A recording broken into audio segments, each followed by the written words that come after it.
Okay, I think we're going to get started. So thank you, everyone. Welcome to the virtual public open house for the city's major transit station areas project.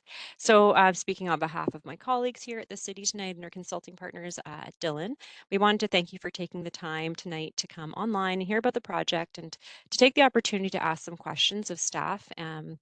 And we hope that you find the session informative, and we encourage you to review the full project report, draft report, and findings on the Engage Hamilton webpage. So we'll do some introductions here. My name is Lauren Vrates. I am a senior planner in long-range planning in the sustainable communities section of the city in the planning division. And I'm joined by my colleagues here today from sustainable communities. I have Charlie Tolman and Jennifer Allen. So Charlie and Jennifer, if you guys could turn on your cameras and just give a wave. Hello. Jen. Sorry, I can't see you, Jen, actually. So, and then Patty, if you want to introduce yourself. Yeah, thanks, Lauren. Good evening, everyone. My name's Patty Kennedy. I'm a registered professional planner and partner with Dillon Consulting. The Dillon team's been working with the city on the major transit station areas project, and I'll be presenting this evening. Unfortunately, my colleague and planner Annie Buells could not be with us this evening, but you will hopefully get a chance to meet her if you attend any of the in-person events next week and beyond. Thanks, Lauren. Great. Okay. So I just want to let everyone know that's on the call here tonight that we also have staff from other sections within the city, other departments. So we have staff from community planning within sustainable communities. We have staff from the LRT project office, as well as transportation planning as well. So we do have staff from other divisions here that can speak to some questions if they do come up. So before I do an overview of the agenda, I just wanted to let you know that there is, so on this screen, you'll see a QR code. And if you have a mobile device handy and maybe you're using a different screen, you can actually scan that QR code and that'll take you to the project webpage on Engage Hamilton. So if you have the ability to follow along and maybe look at some of the documents while we're speaking tonight, you can certainly do so. So I just want to show that to everyone, take the opportunity if you need to.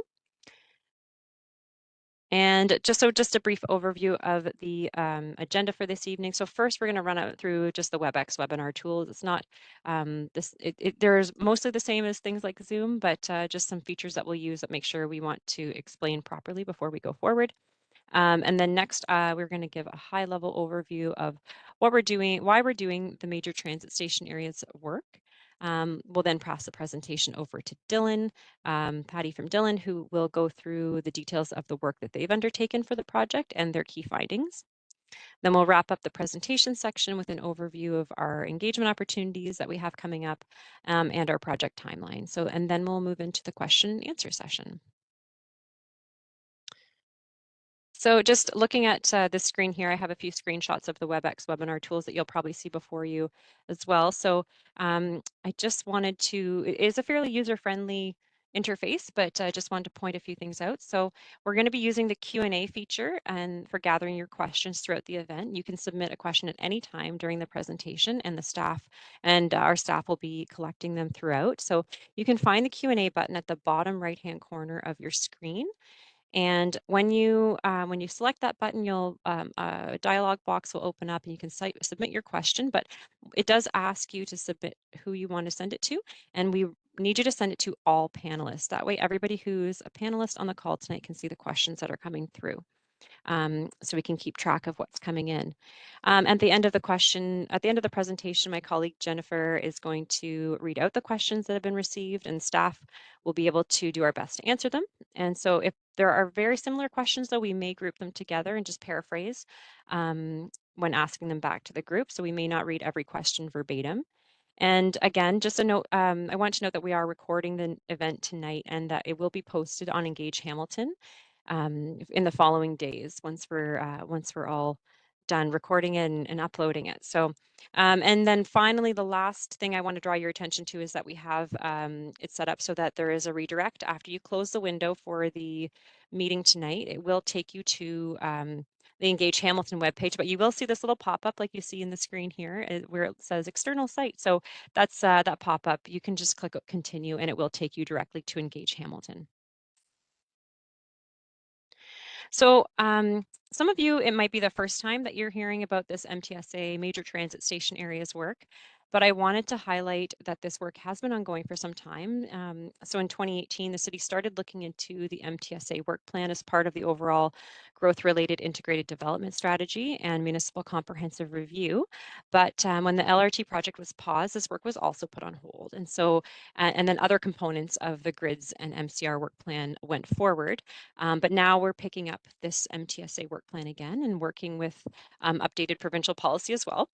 And we have to, the city's official plan must conform with the provincial policies that are in effect. And the growth plan for the Greater Golden Horseshoe, it does identify major transit station areas like you see on the map here as strategic growth areas. And that these strategic growth areas, they have to meet specific minimum density targets.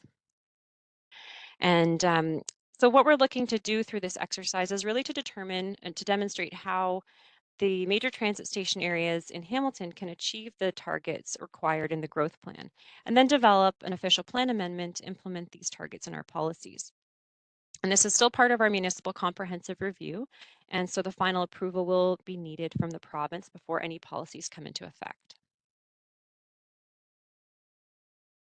So the key questions that are being addressed through the exercise that we're doing are, so how do the city's existing policies for intensification support the achievement of the required density targets for the major transit station areas?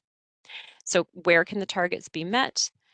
Which areas cannot meet the required density targets and why? And then we would need special approval from the province for the lower target. And then are there certain major transit station areas that should pursue a policy framework under the Planning Act to be considered protected major transit station areas? And I'm going to let Patty speak more to protected major transit station areas in his presentation. And then what land use policy changes we might be needed to ensure that we are supporting the planned intensification in the major transit station areas. So with that, just a really quick overview, I'm going to now hand it over to Patty Kennedy from Dillon Consulting, and he's going to give a presentation of the work that his team has done for the city for this project. So Patty, take it away. Yeah, thanks, Lauren. Why don't we go one slide forward here, one more. And so very briefly, what I'd like to do is there is a technical report on Engage on the Engage website that has quite a bit of detail in the work. I'm intending this evening to just give a high-level overview of kind of the background, the context, and some of the key findings. And you know, if folks have very specific questions, we'll do our best to try and answer them.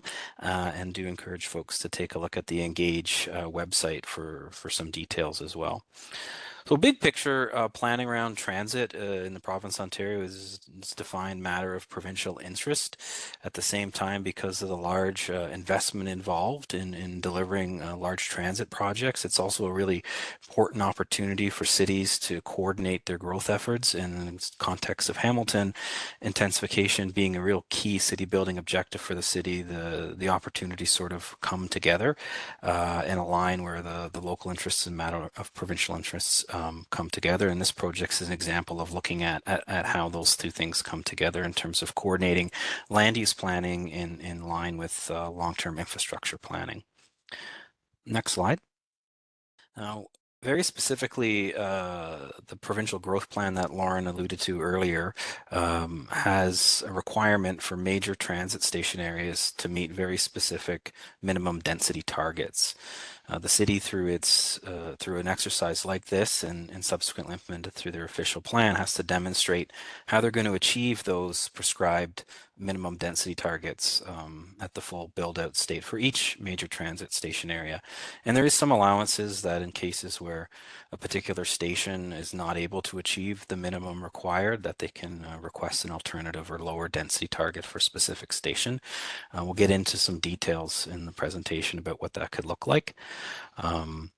And I'll also just introduce the idea that Lauren mentioned, the subset of major transit station areas that you'll hear about tonight are these protected major transit station areas, which is a new typology introduced through the Planning Act recently. So we'll talk a bit about that as well and what it means.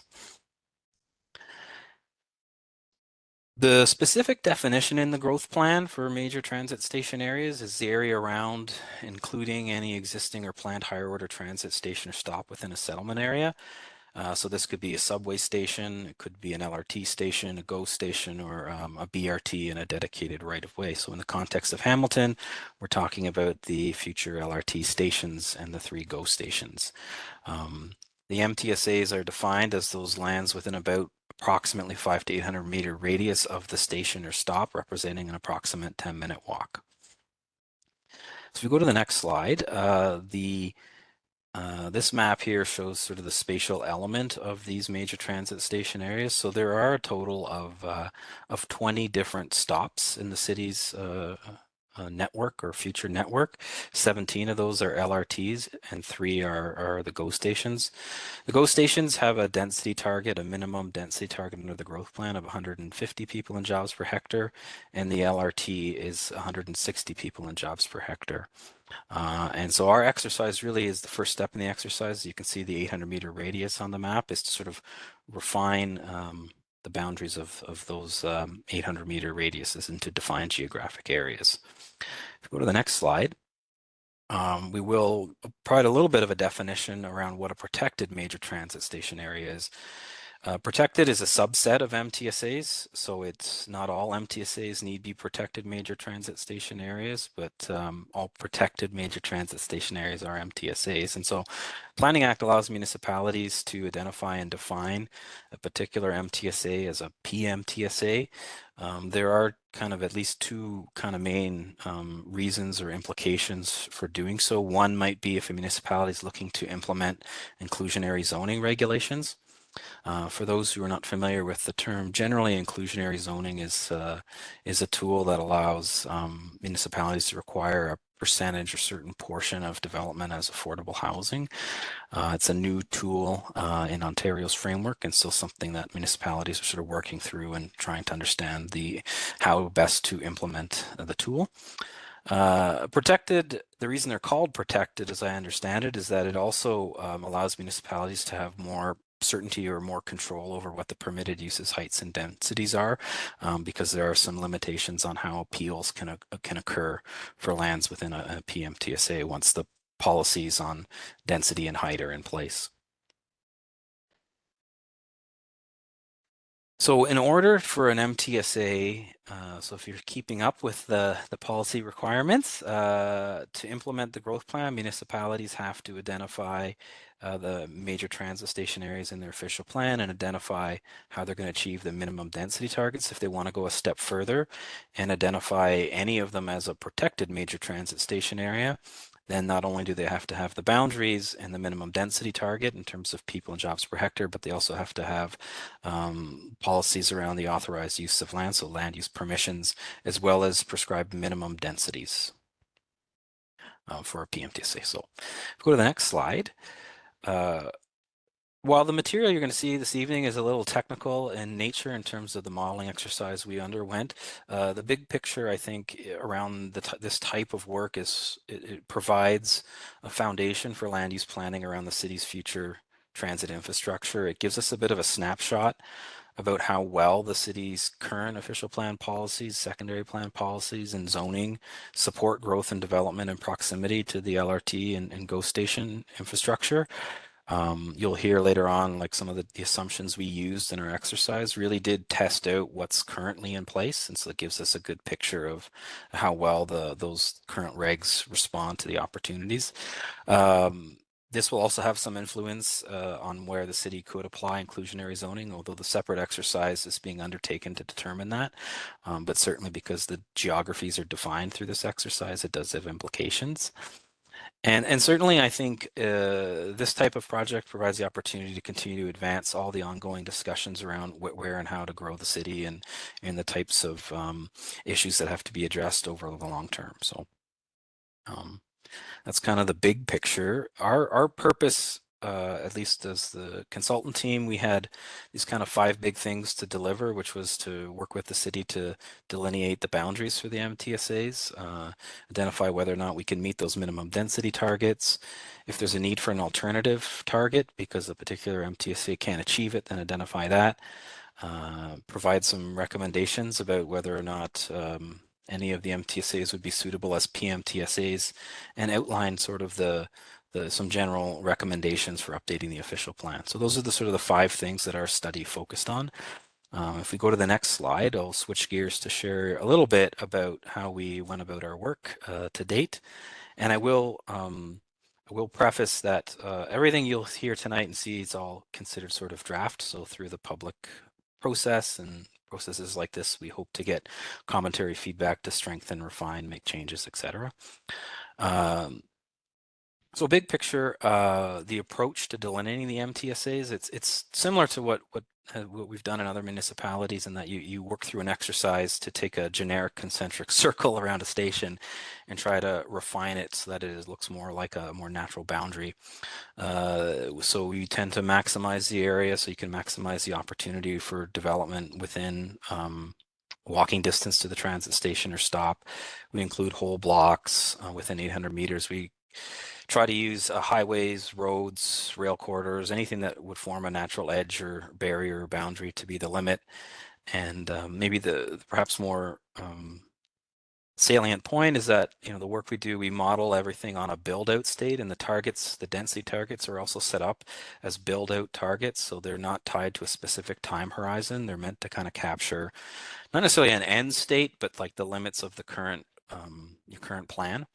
So if we go to the next slide, there's just a little bit of a definition of what we mean by build out. And so it's a term that we use to describe what it would be like if the current zoning and planning permissions were essentially maximized or built out. And so hence the term build out. So it does allow us to understand if we have what kind of the implications of the policy permissions that we've already got in place, what development could look like under those rules and regulations.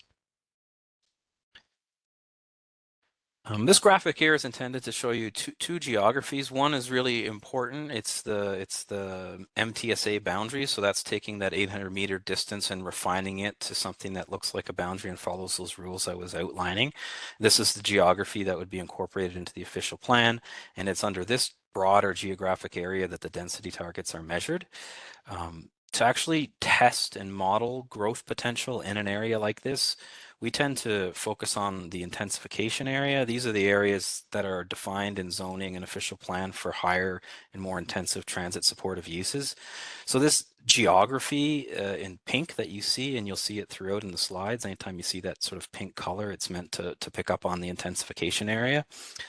This is only really used for our modeling and study purposes, and not necessarily something that is perhaps changing or being implemented. It is, as I said, the broader MTSA boundary that's getting the target measured and defining the limits of the MTSA. In most cases, we're approximately 800 meters from the station stop and measuring outwards, but in some cases we had recommended a little bit to go a little bit beyond 800 meters. So for example, with the Ottawa station here, MTSA, you'll see we're capturing the former Centre Street Mall, or the Centre on Barton commercial hub, which is an important node in the city's urban structure plan.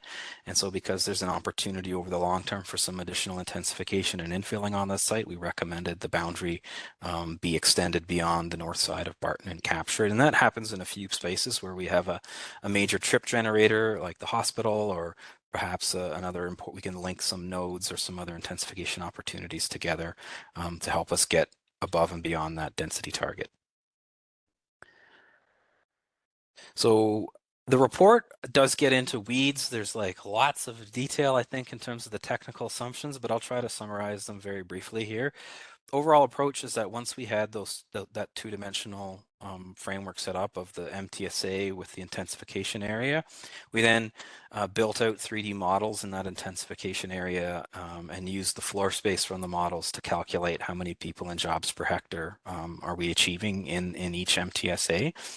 Those intensification areas that I was talking about, it's generally the lands that are identified in the city's TOC zoning or transit-oriented corridor zoning. We also took a look at recent development applications to get a sense of where development interests were as well and defining that geography. We do also assume, while the majority of the growth and change and development is in those intensification areas, we do sprinkle in some additional assumptions for small scale intensification and filling in the broader area. They're just not modeled in the 3D images that you'll see, but they are included in the calculation. And the report does get into details on what those are. We consider the restrictions on heritage, restrictions and limitations for heritage buildings and some of the challenges those pose. High level, consider urban design guidelines, some of the standard asks around minimum tower separation distance, building step backs and setbacks, and these sort of things are built into the model. Minimum floor plate sizes and that kind of, or sorry, maximum floor plate sizes, a lot of stuff that we considered in building out the model, and the assumptions, some of the nitty gritty stuff comes out of the grids MCR work, whether it's persons per unit or unit mixes and these types of things all go into it. So it's a fairly complicated model underneath the hood, but this should give you a sense, I guess, of how we go about building it out, so you can interpret the numbers.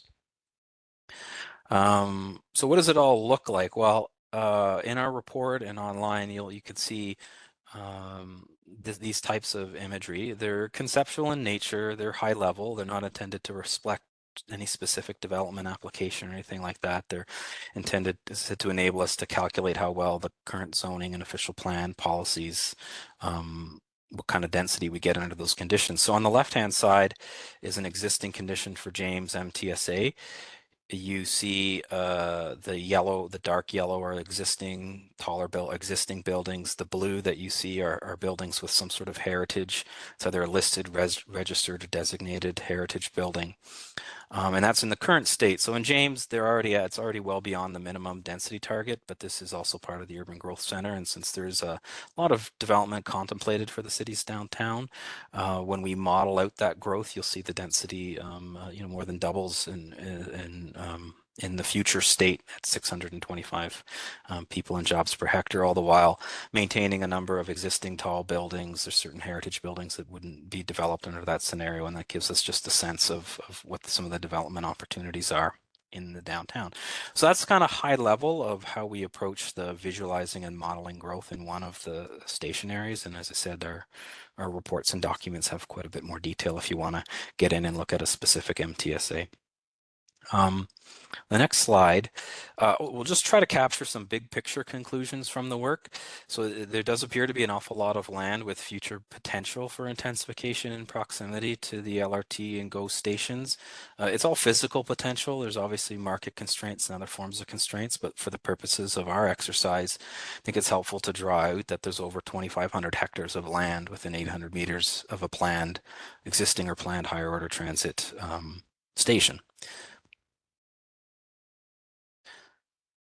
So another fairly large conclusion that we draw from this is that the city's existing transit-oriented corridor zoning will allow for a significant amount of future development potential. When we add up all the existing population, the existing jobs with the future physical potential for growth in the MTSAs, we're upwards of over approximately 500,000 people at the build-out state. So while there's certainly, as I said, a number of constraints and challenges to overcome to realize growth and development in those areas, at least from a planning and zoning perspective, there appears to be a significant amount of future development potential in the heart of the city. At the station, that's the big level conclusion, and you'll see this is just an attempt to try and capture what some of the stationary results are. As you can see, the dark blue here that you're looking at is the projected future density for each major transit station area. The light blue is the existing. So not surprisingly, the downtown MTSAs is where we have the highest and largest densities. But it's also important to know that a number of the stations along the corridor are below the density target today, but have the potential to meet or exceed the minimum density target. So I mentioned earlier at the beginning, there is 19 MTSAs. I neglected to mention that the downtown GO and James are combined into one MTSA, so that's why there's 19 and not 20. But 14 of the 19 meet the minimum density target, and at this stage, at least 5 may require an alternative density target if we can't figure out some way to kind of get them a little bit closer to the minimum or over the minimum. So if we go to the next slide, we'll talk a little bit about these alternative targets, where they are, where they conceivably may be located. So on this map, the green dots indicate whether the modeling showed that we could achieve the minimum density targets. And like I said, the majority, 14 of the 19, but the 5 that are below all have their own sort of unique stories or rationales around why the analysis pointed to a sub 160 density target, and that's Longwood, Sherwin, Gage, Queenston, and Parkdale.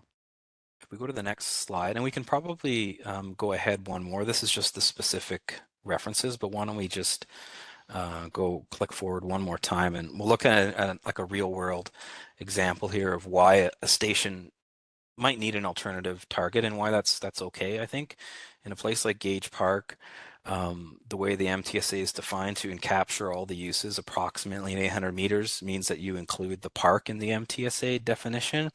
That park is not going to accommodate any development potential in the future. It's always going to be a park. It's going to be an important destination for people living and working in proximity to the transit infrastructure over time. People are likely to take the LRT to visit the park and use it as a part of their recreation, to meet part of their recreation needs and this sort of thing. So but it's not going to accommodate any development, so, and it represents over half of the land area in the MTSA. So just by carrying that size of land in your MTSA, you're not likely to produce a situation where you can meet a minimum target, and it's for these types of reasons that the province allows municipalities to seek out an alternative target. So that's just one example, anyway, of a story behind an alternative target. So just to wrap up briefly, that was sort of high-level overview of the work, how we did it, what some of the big conclusions were, and where we're at now is some of the preliminary recommendations are, obviously we got to consult and make refinements and changes, so the details may still change a little bit, but we would at this point suggest the city consider all the MTSAs as PMTSAs under the Planning Act. This is for 2 reasons. One, while the city's still working on trying to figure out how it wants to implement the IZ framework, it's best to sort of preserve the maximum flexibility for applying the tool.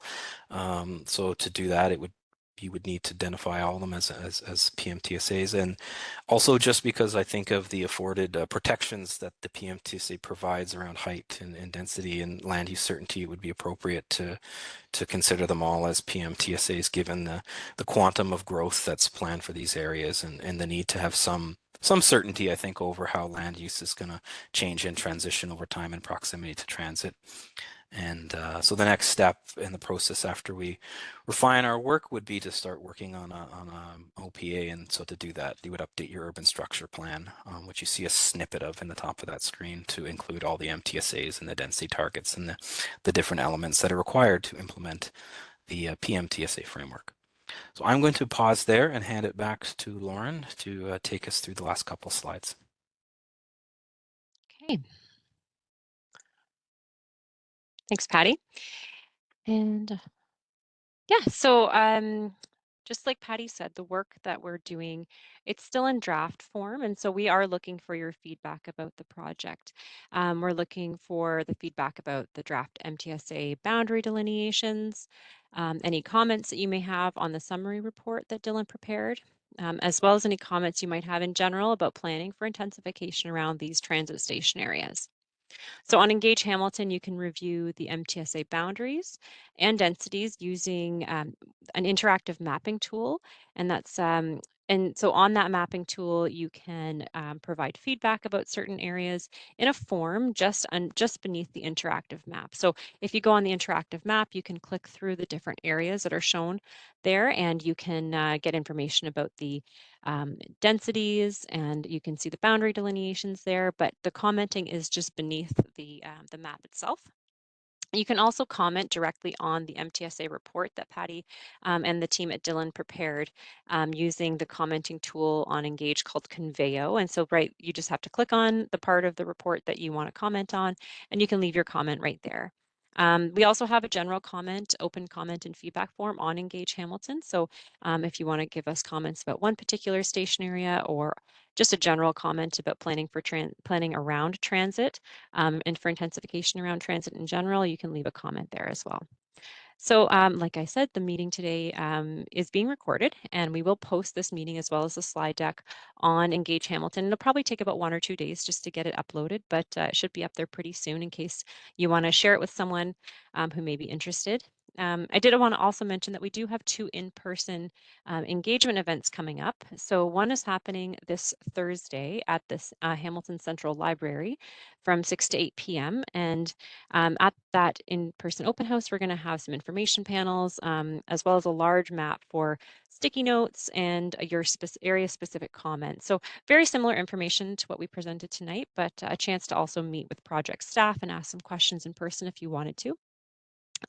Same information will be presented at the second open house on Tuesday, October 17th from 6 to 8 p.m. and that will take place at the Perkins Center, and that's near Main Street East and Kenilworth. And no registration is required for either of the in-person open house events, but we do encourage you to go on Engage Hamilton and just click the quick poll to let us know if you're coming. There's just a little tool there to let us know, and that just helps us plan for the appropriate number of staff and any other space considerations that we have for each of the spaces. So just in terms of next steps for the project, so we are undertaking our engagement activities from now until November. We plan to review the feedback and the feedback received and revise the report recommendations as needed, and that would probably take us to the end of this year. And then we are targeting having a draft official plan amendment for consultation in the first quarter of 2024 and presenting this at Planning Committee. We would also be seeking council approval of the final official plan amendment sometime in the second half of 2024, and then following that submission to the province for their final approval. So we're now going to move into the Q&A portion of the meeting tonight. So I have seen some questions coming through, which is great. And we had some pre-submitted questions from the registration as well. So we're going to kind of mix those up. And we are just reminding you to, if you have a question, to submit it to all the panelists so that we can all see them come through. We are going to post the Q&A summary on Engage Hamilton following the meeting. And if there are any questions that we can't answer tonight, if the right staff people aren't here, then we'll make sure to have a response provided on our Q&A summary report on Engage Hamilton. So, and I just want to let you know also that if you have a question, maybe you thought of something after the webinar, you can always email grids2-mcr@hamilton.ca. So that's the email that you see at the bottom of the screen there. And we can always, you can always contact the project staff via email that way afterwards. So I'm going to stop sharing at this point, and I'm going to let my colleague Jennifer Allen, pop on and just start telling us some of the questions that we've been receiving through the Q&A. Thanks, Lauren. Hi, everyone.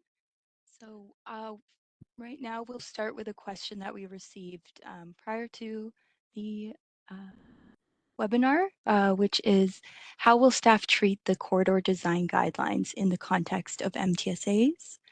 So this might be referring to the citywide corridor planning guidelines or the complete street design manual. Okay. And so if I think just we don't have staff from our urban design team here on the call today, but the question that was asked, I think, is in reference to the corridor design manual, it sounds like. And I think that is a project that's underway with that with the urban design team who are associated with the LRT office, and I believe that that work is just still needs to be informed by some of the technical work that still needs to be undertaken, but we can certainly provide another response in the Q&A summary. And maybe if there are staff from transportation planning that want to speak to any other, if there's anything to do with the complete streets guidelines that might be changing for this, but I wasn't aware. Okay, thank you. We also received some questions specific to the LRT construction and implementation. While that's not the focus of tonight's engagement, I will just ask those questions as we have LRT staff available. So one of the questions is, when is the construction start date? Yeah, maybe I will just respond. This is Abdul Sheikh, Director, Hamilton LRT Project Office. In terms of construction timeline, it's still to be confirmed by Metrolinx, but I can mention that some of the early works have already been started. So some of the early works required for water main relocation, they just started last week. But in terms of major construction, Metrolinx has yet to confirm the timeline.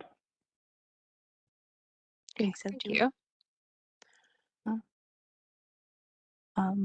Related to construction and implementation of the LRT, we also had a specific question about the width of the gap between the platform and the threshold of the LRT. Yeah, thank you again. So I think this is a design related because we are still working on the design details, and which typically comes from Metrolinx. But from my experience, the LRT platform are all level boarding with LRT vehicles, and the doors will be level with LRT platform. And typically the distance is pretty minimum, about 3 inches, I would say, right? So in terms of the LRT stop to the LRT door, probably around the 3 inch, I would say. Thank you. So now we'll go to a question that we've received through the Q&A.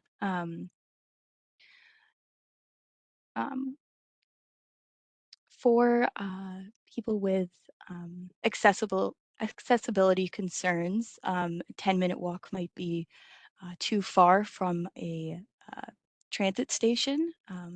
How will these stops address wheelchairs, walkers, and canes?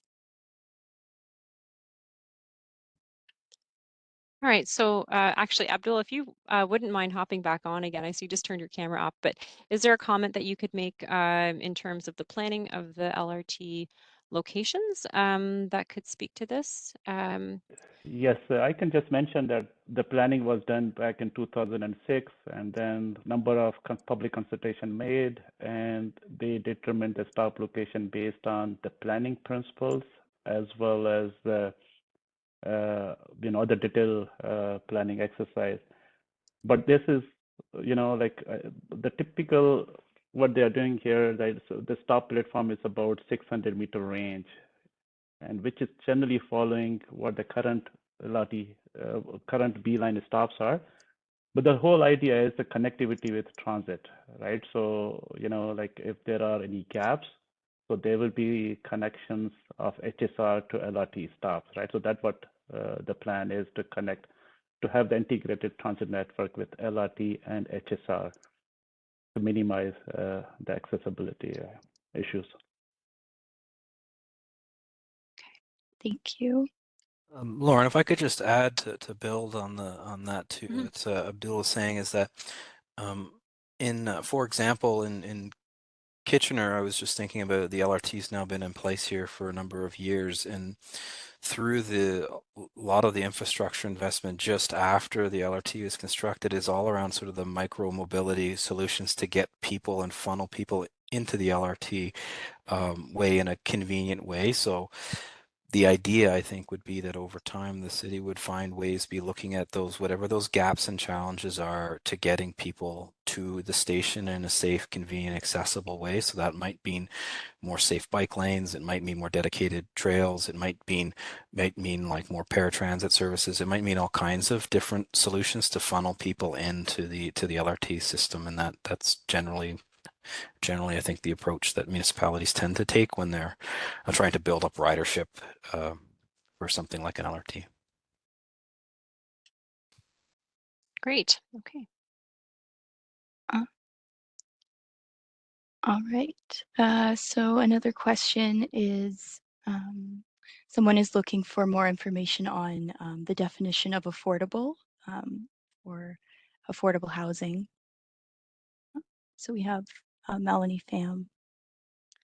Hi, yes, Melanie Pham speaking. I'm with the community planning team, and also one of the, our team is working on the inclusionary zoning project. So the definition of affordable housing can differ a lot depending on what housing program or policy is being referred to.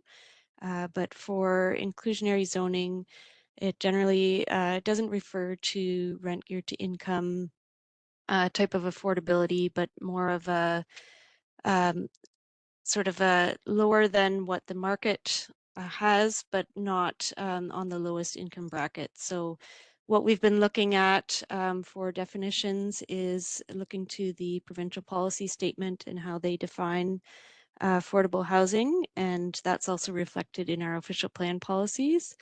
So that is typically, if you're looking at ownership housing, housing that someone is buying, something that doesn't exceed 30% of the annual household income for our low and moderate income households. So that's the lowest 60% of households across Hamilton, or housing that's more than 10% below the average purchase price. And then for rental housing, again, it's something that wouldn't exceed 30% of the gross annual income for those low and moderate income households, or a unit that's at or below the average market rent. So those are the current definitions that we're going with based on some of the data we have about incomes across the city. I do want to mention as well, though, that the province did post some potential requirements specific to inclusionary zoning that may change how we need to define that. So those are not in place at this time, but they may be something that will be changing in the future that we'll have to incorporate into our inclusionary zoning project. So that was looking at setting affordability levels instead at 80% of the average resale price for ownership units, or 80% of the average market rent for rental units. So it would be a little bit different type of calculation should those requirements come into effect. Thank you. Thanks, Melanie. While we have you, Melanie, there was also a question that came in regarding any update regarding inclusionary zoning and the transition policies for applications that come in before inclusionary zoning has been implemented. Yep. So at this time, we haven't developed a detailed policy framework yet, which would have those types of transition policies. So we've finished, there's a number of components that have to be completed before we can bring forward an inclusionary zoning policy framework and a bylaw. And some of that includes housing needs assessment and a market feasibility assessment. Those two studies have been completed, but the market feasibility assessment requires a peer review before we release that. So the housing needs assessment is on our inclusionary zoning Engage Hamilton website if you'd like to take a look at that. The market feasibility study is still being peer reviewed. So we are expecting potentially by the end of the year or early next year that would be released along with a draft framework. And we would be beginning some consultation on that likely in the first quarter of next year. And then at that point, before we can implement, we would have to look to the completion of the MTSA project. As Patty and Lauren said, the province is required to approve any PMTSAs, any protected major transit station areas. So the timing of an inclusionary zoning final framework and bylaw would be dependent on the timing of provincial approval for those areas should they go forward as protected major transit station areas. Thank you. Thank you. So we're getting a few questions related to parking around the transit stations, specifically for people that don't live along the corridor that would need to drive to an LRT stop, and also parking requirements for development along the LRT, including visitor parking requirements. Maybe I will just add, and somebody else can provide more input. So in terms of LRT corridor, there is no commuter parking lot is being designed. The idea is to promote the active transportation, basically connecting through the HSR system.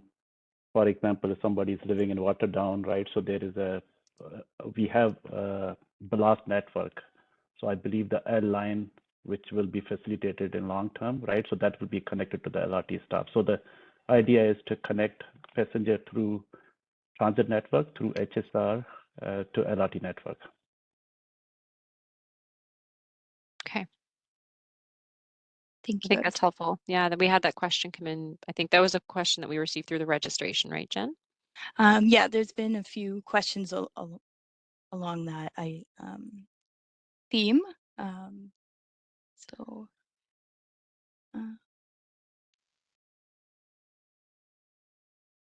So I guess, so there's been some questions related to any supports for small businesses during the construction or as rent may increase as a result of the density increasing.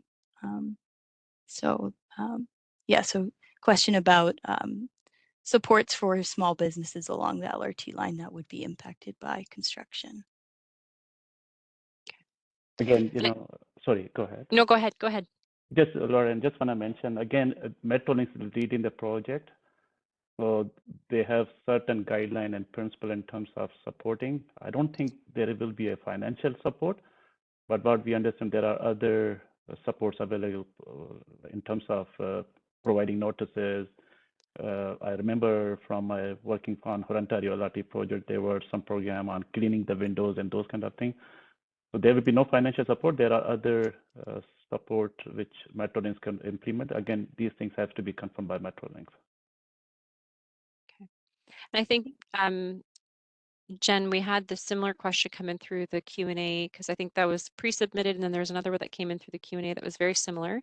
And it was specifically speaking to as traffic increases and density increases in certain areas, can older areas like Ottawa Street North expect to see support to help with these changes, examples being more crosswalks, better sidewalks, supporting small businesses. And I think that's in rent increases. So that was the question that I think you had asked there. So I think the question also is asking about physical transport, some improvements to the streetscape along the commercial areas that lead to the LRT corridor, and how would those be supported through this project? So I think that's a question that we could probably put to our urban design staff and maybe even some of our folks in economic development as well, and to find out if there are any plans, and maybe if there's transportation planning staff through our active transportation planning group that may want to speak to that. I think we can address that question also through the Q&A summary when we put that online.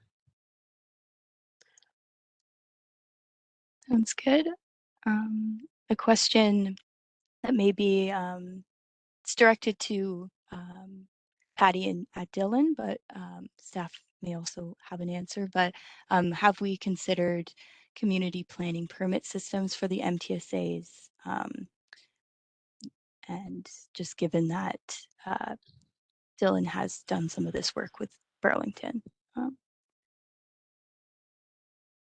Lauren, did you have a first overall? I'm not necessarily up to speed on what the city may or may not be doing as CPPS wise, but no, and okay. I haven't I'm just reading the question here, and we haven't brought in the discussion of CPPS into the report, like the draft report that's online right now.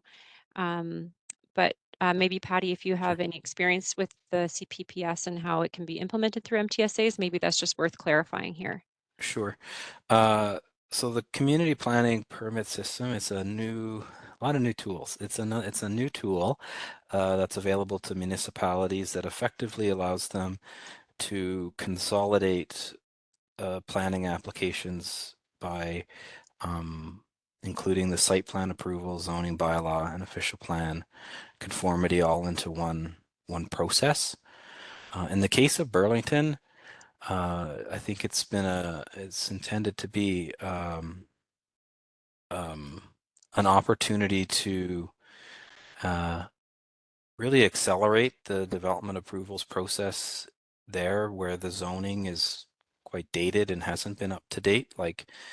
And they're in the process of working through secondary plans as well. So there were a lot of unresolved questions about the future shape of development in their 3 GO stations. And so the CPPS is the tool that they're, I know I'm not necessarily directly involved, but some of our staff are involved in trying to use that as an opportunity to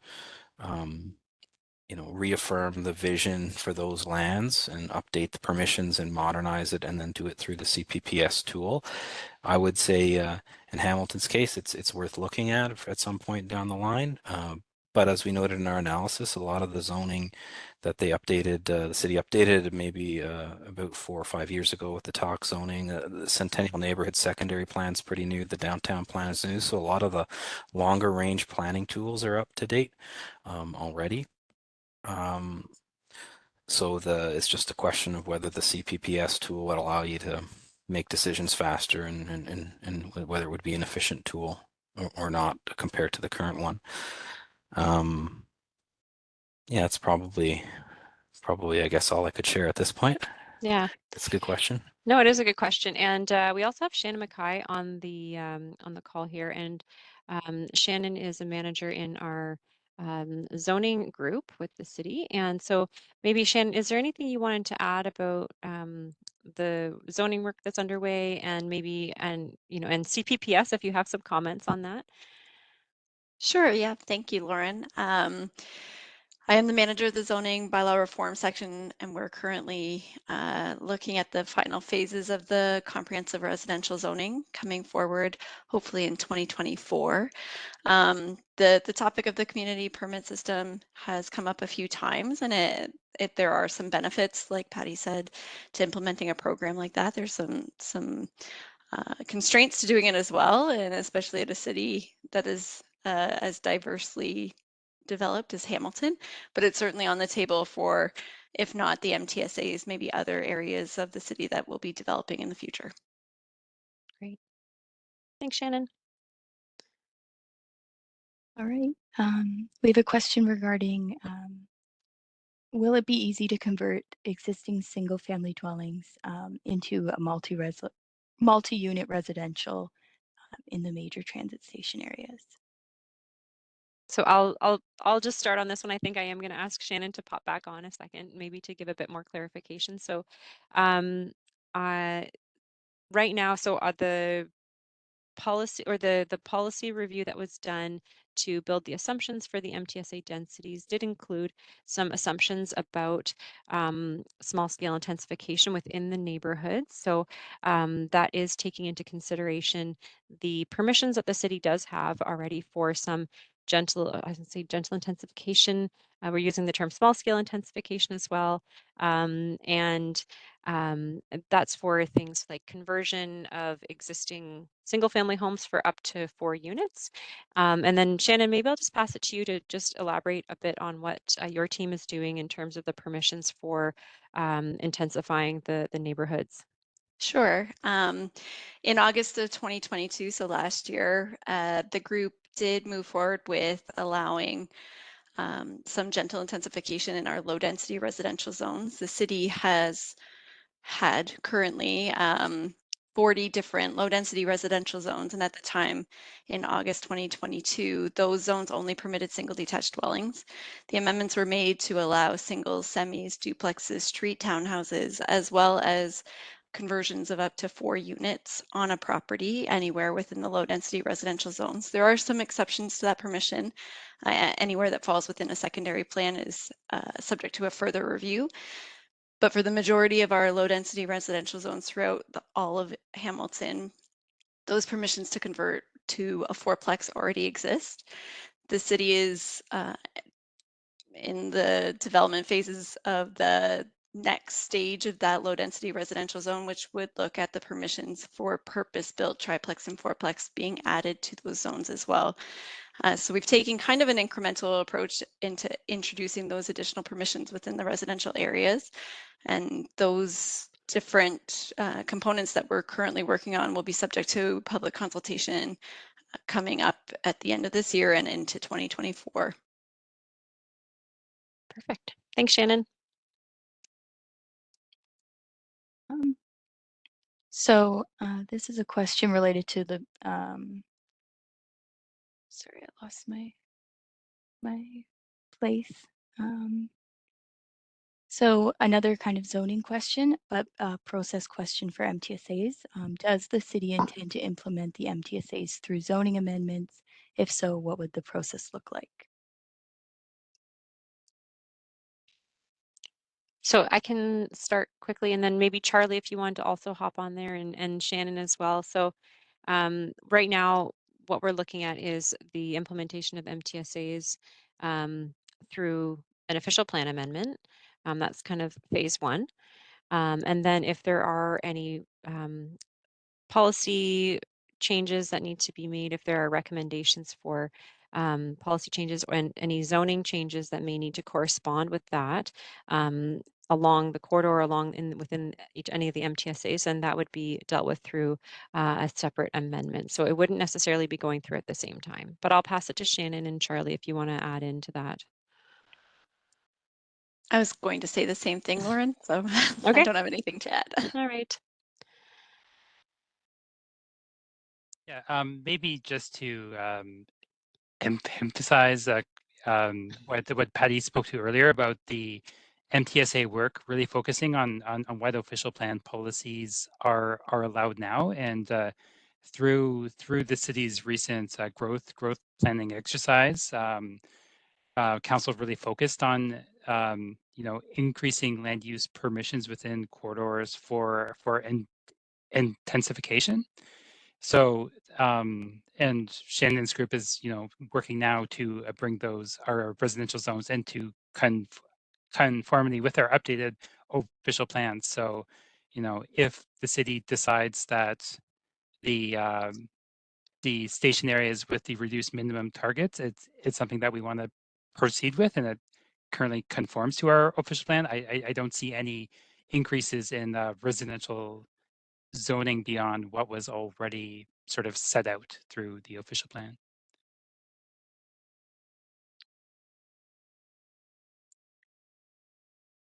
All right, we'll go to, this question is respecting the West Harbor Go MTSA, and that there might be, there's opposition to residential development from CN Rail due to operational concerns. And so I guess this is more of a suggestion, but the final study or OPA should contemplate policy that will reflect the provincial interest and in securing appropriate intensification. So maybe Patty can speak to whether this was considered in the modeling exercise.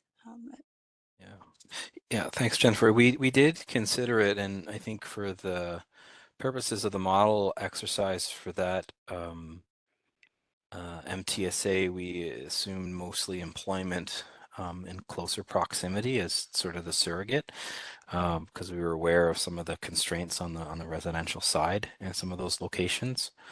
But that is something, I guess, for us to take back as a comment, and we don't really necessarily provide commentary on some of the issues that we encountered when we did the modeling, but that might be an overall takeaway, because I was just seeing some of the feed and the comments. There were a number of suggestions here and there about some of the issues around the stations, and I think we could build up quite a nice list of recommendations in addition to just the overall conclusion. So we'll take that back and give it some thought. Thank you. So there's some other LRT related questions. Looking for information on whether a new GO station, or I guess it's not LRT, but if a new GO station or LRT station was considered at Center Mall. So I don't know if Dual or anyone in transportation planning has. This is outside of LRT project, maybe somebody else, but at this time, I don't think there is any consideration. Right. So I think this would be a Metrolinx question, and we can follow up with Metrolinx to see if they want to provide a comment on that question, and we can put that in the Q&A summary. Yeah. Lauren, one of the things that comes to mind too is not in that specific location, but I recall when we worked with the city on the Bayfront Industrial Strategy, there was an action around exploring the feasibility of a third possible GO station in between the two existing stations, sort of mid-block or mid. It's about a 10-kilometer distance, I think, between Confederation and West Harbor. And so that was a comment we heard through that exercise as well. So there may, big city, there may be conversations happening somewhere, but it's something we could follow up on for sure and just see. I know ECDEV is, I think, spearheading some of the conversations on implementing the Bayfront strategy, but this is probably also something that would involve your transportation team as well. So Great. Yeah, we can follow up on that one. That's great. So we've also been getting some questions related to bike lane connections to the LRT and GO stations, and whether not really any specific questions, but more comments related to that. But I don't know if any of staff have commentary on that. Maybe I will just add, we are currently working with Metrolinx on the design aspect, and these are the exactly thing looking at. And there was a question about urban design. I just want to mention that we have actually full-time urban design who's dedicated on LRT project and putting that lens forward when we are refining the design. So going back to the cycling connectivity, we are also looking at if there are any north-south connectivity, for example, then how are we going to connect from north-south to the stop, right? So we are looking at these aspects, and the design will be further refined, and we will try our best to have a proper connectivity from north-south to the LRT stop, right? Okay, that's great.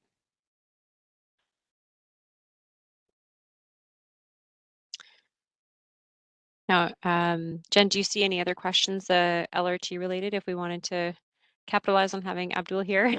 Great. I'm just scanning through. I guess, yeah, there's many questions related to accessibility between stops and for people living in the area that have to maybe cross the LRT line. And yeah, I think when I was, because we do see all the questions that are coming in, and so I did see those too, Jen, and maybe Abdul, maybe if you want to just address how the city is considering the mobility of all users of the cross section. So within the LRT planning for the corridor, in terms of anybody using a mobility device and people who may be using other forms of getting around. So just wondering if you can address that. Yeah, so in terms of accessibility, Metrolinx has, again, I just want to mention Metrolinx is leading the design, but we are working closely with Metrolinx. So Metrolinx has their own accessibility design standard, and they have AODA, which they have to follow. So they will be fulfilling, especially the AODA requirement through the province. And when we are refining the design, we will also be closely looking at working with our advisory committee as well in terms of providing like addressing the accessibility needs of the corridor. So again, the design is in a conceptual stage, and as soon as we move forward, we will be working with various stakeholders to make sure that accessibility is our priority being addressed in our design when we are advancing the design.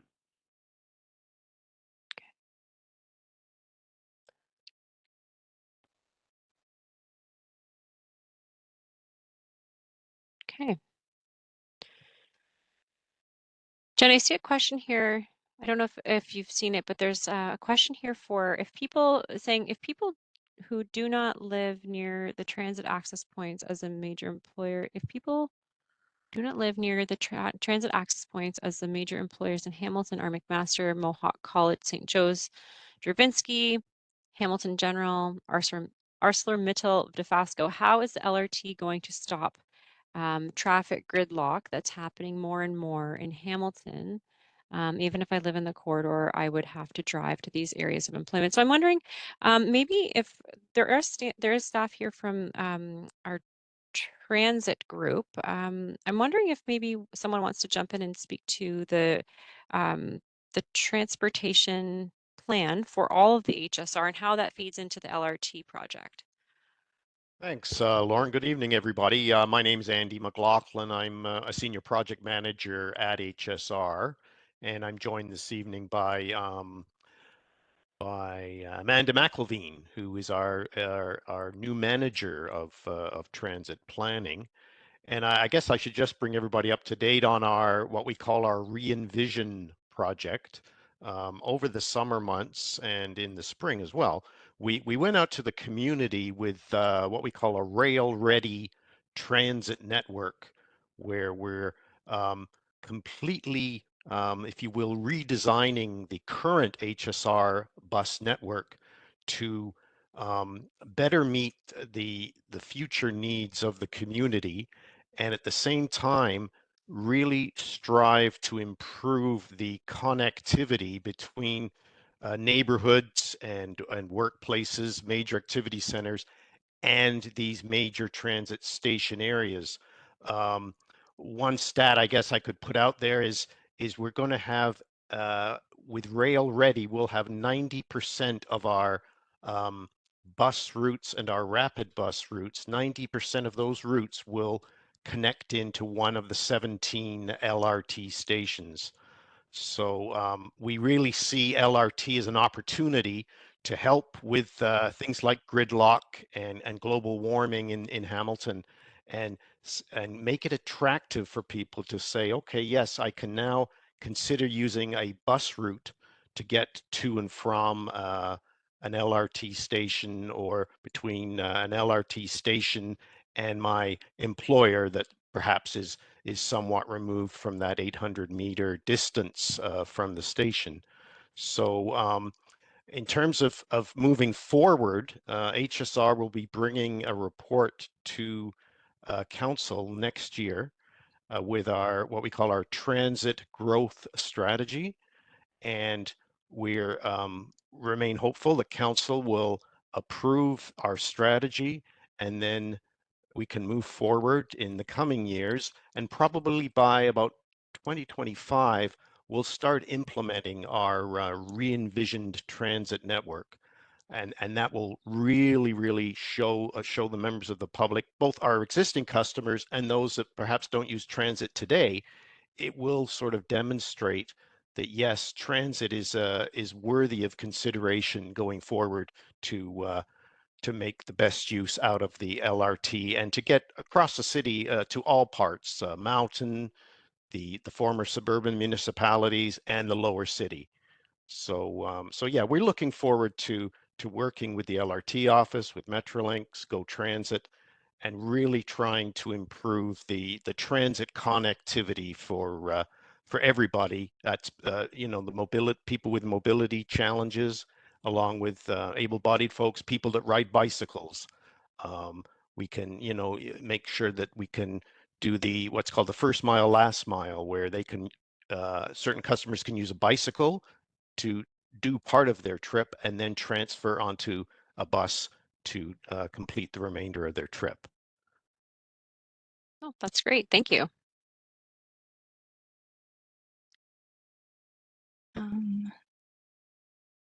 Lauren, did you have a question that you wanted to ask?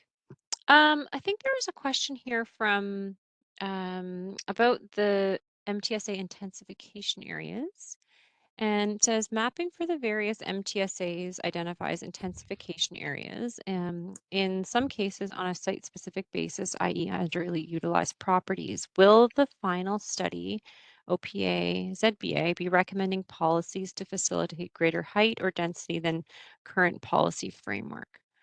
So I'll start off just on answering that one really quickly. So we're looking at the when we're looking at the sites that are not meeting the intensification, the minimum density targets that are prescribed by the growth plan, we will be looking a little bit more in depth into, why are those areas not able to meet those densities? What could we do? And that we'll be looking to the consulting team at Dillon as well to help us with that too. What might we be able to consider in terms of amendments to our policies to potentially facilitate greater intensification? So we do have our existing policy framework, as Patty noted, we really end up with a situation where we have 14 out of the 19 major transit station areas that are able to meet the minimum density target as prescribed by the province.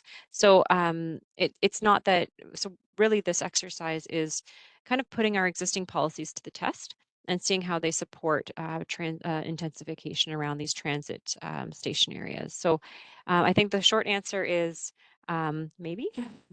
And we will have to see where we may need to potentially propose some adjustments in areas that may not be able to meet their minimum density targets. And Charlie, did you want to add anything to that? No, I think you covered it. Thanks. Okay. All right. A lot of the general themes have been asked, but just trying to see if there's anything that we haven't covered yet that's being asked.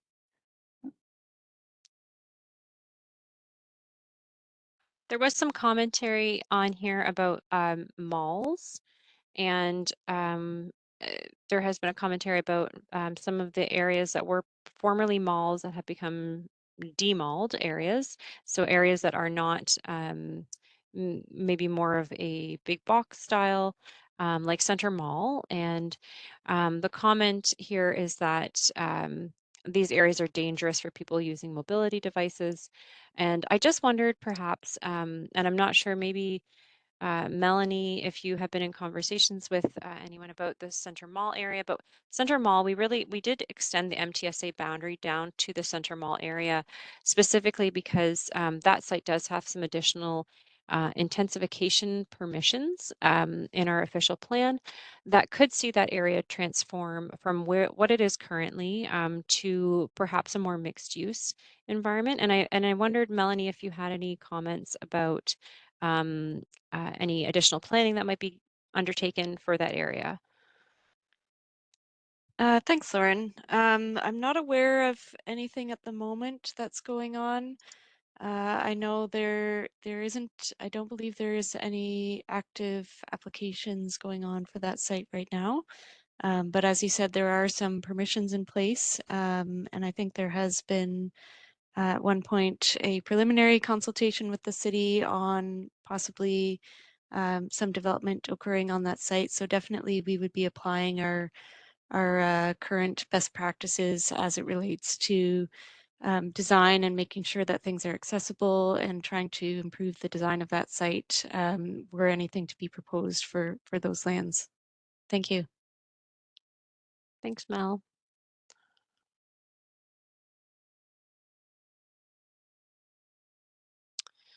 And do we have any other comments? Jen, I'm scrolling through and I think we've captured a lot of the major themes here. Yeah, there was a question from someone who asked ahead of time regarding extending the pipeline trail 400 meters to connect to Gage Park. And that's kind of in a the Ottawa. specific Yeah, question. that's the Gage Park area, I think, to lead to the Gage Park area. So, Abdul, has your team considered anything like that in terms of active transportation connections? And Yeah, no, I can just provide an input. So what is happening? There is a pipeline which is not going all the way to Main Street. So I think the plan from the transportation planning group is to connect that pipeline trail to the Main Street to Ottawa stop, right?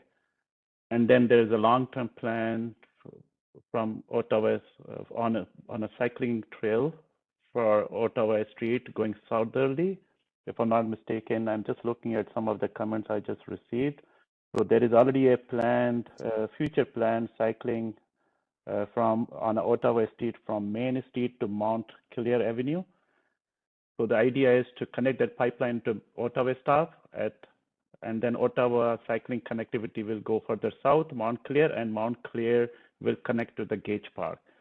Unfortunately, we cannot connect from Main Street because of the property consent, because of the geometric issues, and we don't want cyclists to cross that complex intersection of delta intersection, right? So there will be no cycling facility going westerly from Ottawa, but there is a plan to connect long-term going through the Ottawa to Montclair and then connecting to Gage Park. Great, thanks. And I see a theme here. Sorry, Jen, I'm just going to jump in because I see a bit of a theme here in some of the comments that have been coming in, questions that have been coming in, and it has to do with the zoning. So I may ask Shannon to just jump back on again. And Shannon, there is a question here about developments around the LRT. So in these major transit station areas, that these developments should have visitor parking in order to accommodate visitors and also anybody coming to assist with the visitors or the residents that may live in those buildings. So has there been consideration to any zoning changes to require that kind of parking facility in and around transit, or just in general for parking standards for mixed use buildings? Yeah, thank you, Lauren. The city is currently undergoing a citywide parking study through the Transportation Planning and Parking section. And that study is, it is evaluating some decreases to parking regulations and requirements from what is currently required in the zoning bylaw, but it is also contemplating the requirement for visitor parking. Currently, the comprehensive zoning bylaw 5200 doesn't have separate requirements for the purposes of visitor parking. There are some minimums and some maximums, but the current regulations kind of have a gap where visitor parking is concerned. So the citywide parking study is contemplating adding those as a requirement to the bylaw to balance out those exact constraints for developments across the corridor itself and elsewhere in mixed use areas. Okay, great. And so if someone has, if they want to get in touch with anybody about the visitor parking rates or looking into that study, who can they contact? It's through Brian Hollingworth's section. Perhaps if there's a Q&A follow-up summary, we can add a contact and Perfect. a website. All right, that sounds great. So I haven't seen any new questions coming in here. And Jen, forgive me if maybe I've missed one, but have we covered everything that's come in so far? Are there any questions that are outstanding from what came in through the registration? I think those have been addressed, other than we've kind of addressed this with identifying that the streetscape in front of the LRT will be addressed through urban design staff, but there are some questions about concerns regarding mature trees being removed as a result of the LRT line. Oh, okay. Again, we will be working with Metrolinx as currently they have to update the inventory. So Metrolinx is currently doing the inventory update. They did the tree inventory a couple of years before the project pause, which was probably 2019. So currently they are updating the tree inventory. As soon as the design is progress, we know that what tree impacts are, then that will be subject to the tree permit bylaw. So, which, there are some fee collections required if there are tree laws, and then they have to compensate the tree along the corridor. If not along the corridor, that can go into the vicinity, right? So it will be subject to the tree permit, which technically looking at how many trees are being impacted and how much canopy loss is. And then we will be working with Metrolink to mitigate these concerns through additional trees along the corridor or within the neighborhood. Great. Thank you for that. So if we don't have any other questions coming in, oh, sorry, Charlie, did you want to jump in, follow up?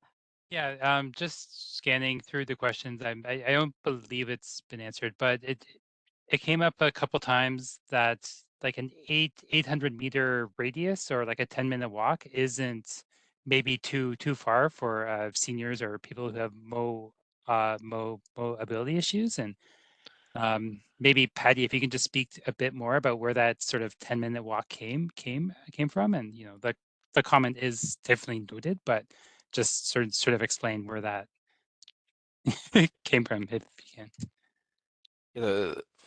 The short answer is the province provides the guidance on the distance that we have to look at, and they prescribe the 800 meters is the distance to 5 to 800 meters, I guess, is the range of distances when you define these geographies. But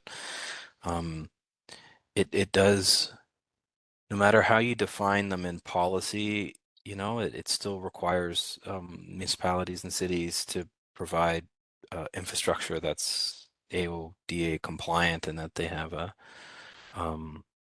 constantly looking at the infrastructure that they're providing and upgrading it to ensure it's meeting the needs of its citizens and residents. And so that's, I mean, sort of not two different things, but sort of on two different tracks, I guess, like, if that makes sense. Great, thanks. I'm just going to share my screen again because I think we are coming to the end of the Q&A session. I haven't seen some other questions come in. So if you do have a question, now's the time to ask it, but I'm going to share the final slide of our slide deck here. And just, again, putting the email up here, grids2-mcr@hamilton.ca. That's a project email we've been using for this project as well as other projects related to our municipal comprehensive review. And if you have any questions after this meeting that you really would like to ask and get in touch with the staff, please do email us, and we'll do our best to get that answer to you as soon as possible. And I just wanted to thank, on behalf of everyone that's come out this evening, on behalf of all the staff that are here, I want to thank everybody that's come out this evening for coming out and listening and providing your questions. And we're always welcome to your feedback. We really encourage you to use the Engage Hamilton platform. If you have any issues with the platform for your providing your comments, you're always welcome to send them through email. You can join us at one of the open house events that are coming up, and all that information is on the Engage Hamilton webpage. So thank you again for coming out, and we will end it there. So I hope everybody has a great rest of their evening, and take care and safe travels. Thank you.